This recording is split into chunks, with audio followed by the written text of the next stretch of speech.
ये कोई पहली घटना नहीं है। याद करिए, जो अभी कुछ वर्ष पहले 2020 में प्रारंभ में अमेरिका के राष्ट्रपति की भारत विजिट के दौरान उनके दिल्ली पहुंचने के साथ ही दिल्ली के अंदर हुआ भीषण दंगा क्या एक साजिश का हिस्सा नहीं था? तमाम विपक्षी दलों के लोगों की संलिप्तता उस दंगे के साथ जोड़ करके नहीं देखी गई थी।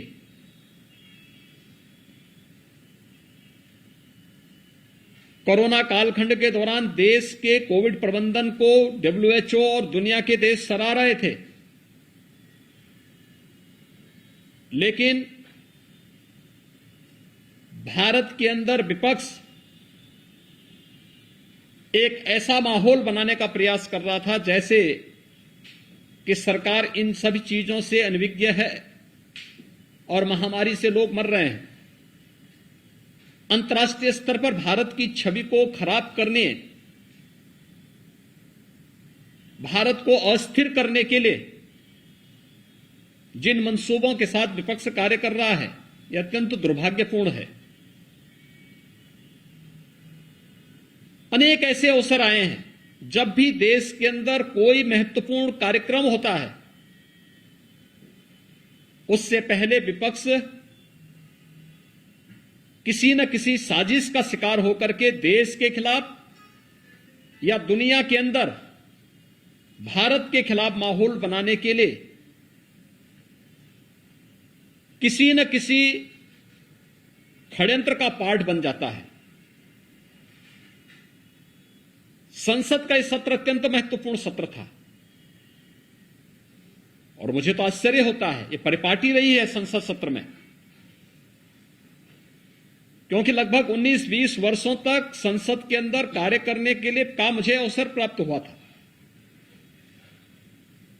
भारत के लोकतंत्र की सबसे महत्वपूर्ण प्रहरी और सबसे महत्वपूर्ण स्तंभ देश का संसद है। एक आम नागरिक की आवाज को उस मंच के माध्यम से हम देश के सामने रखते हैं और संसद की परिपाटी रही है कि मंत्रिमंडल के गठन पुनर्गठन के साथ माननीय प्रधानमंत्री के द्वारा नए मंत्रियों का परिचय संसद से कराया जाता है, संसद सदस्यों से कराया जाता है। आपने देखा होगा मंत्रिमंडल के परिचय के कार्यक्रम में ग्रामीण पृष्ठभूमि से जुड़े हुए अनुसूचित जाति, जनजाति, पिछड़ी जाति और उन तबकों से जुड़े हुए मंत्री काफी बड़े पैमाने पर बने हैं, जिन्होंने देश की आजादी के बाद कभी भी नेतृत्व नहीं देखा था। आज जब उस तबके को नेतृत्व दिया गया, उन्हें आगे बढ़ने के लिए एक अवसर प्रधानमंत्री जी ने दिया और उन सभी माननीय मंत्रियों के परिचय संसद सत्र प्रारंभ होने के साथ ही संसद के अंदर होता। विपक्ष कोई रास नहीं आया। संसद एक मंच होता है अपनी बात को रखने का, लेकिन शोरगुल का शिकार हम संसद को बना लें, ये लोकतंत्र का गला घोंटने जैसा है। ये लोकतंत्र के साथ खिलवाड़ है और ये लगातार विपक्ष कर रहा है। आपने देखा होगा किसान आंदोलन के नाम पर किस तरीके से देश के खिलाफ साजिशें रची जाती हैं, कैसे किसान को समुदाय में मत और मजहब के साथ जोड़ करके देख करके उनके माध्यम से भड़काऊ और देश विरोधी कृत्यों को आगे बढ़ाने की छूट दी जाती है। विपक्ष उनके साथ खड़ा होता हुआ दिखाई देता है। ये नकारात्मक राजनीति से न देश का कल्याण होने वाला है और न विपक्ष का ही और न जनता जनार्दन का ही। इस प्रकार की नकारात्मक राजनीति देश के अंदर वातावरण को विषाक्त जरूर करेगी। भारत की छवि को अंतर्राष्ट्रीय स्तर पर खराब भी जरूर करेगी। कोरोना कालखंड के अंदर विपक्ष के इस नकारात्मक रवैये के कारण भारत की छवि पहले काफी आहत हुई, लेकिन अपनी नकारात्मकता से विपक्ष आज भी बाज नहीं आ रहा है। तथ्यहीन झूठे आरोप लगा लगा करके देश के एक यशस्वी नेतृत्व को बदनाम करना, भारत की छवि को, अपने देश की छवि को लगातार निरंतर धूमिल करना, ये विपक्ष के एजेंडे का हिस्सा बन चुका है। उनकी कुत्सित मंशाएं कभी पूरी नहीं होंगी।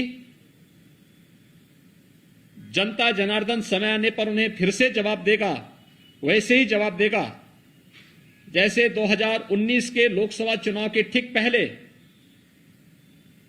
राष्ट्रीय सुरक्षा से जुड़े हुए अहम मुद्दों पर, राफेल जैसे मुद्दों को ला करके उस समय विपक्ष ने देश का वातावरण खराब करने का प्रयास किया था। बाद में उनको मुंह की खानी पड़ी थी, न्यायालय में भी और जनता जनार्दन की अदालत में भी।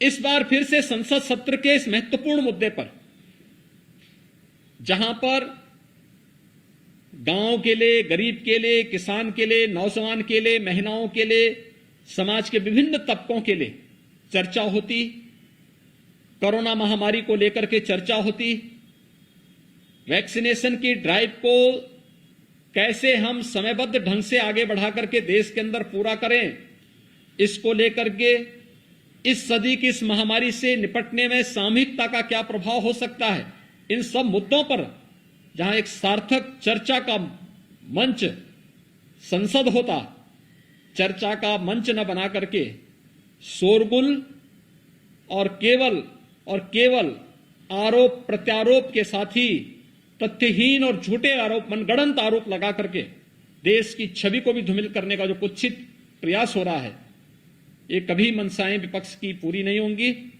इस प्रकार के मनगढ़ंत और तथ्यहीन आरोपों को एक सिरे से खारिज किया जाना चाहिए।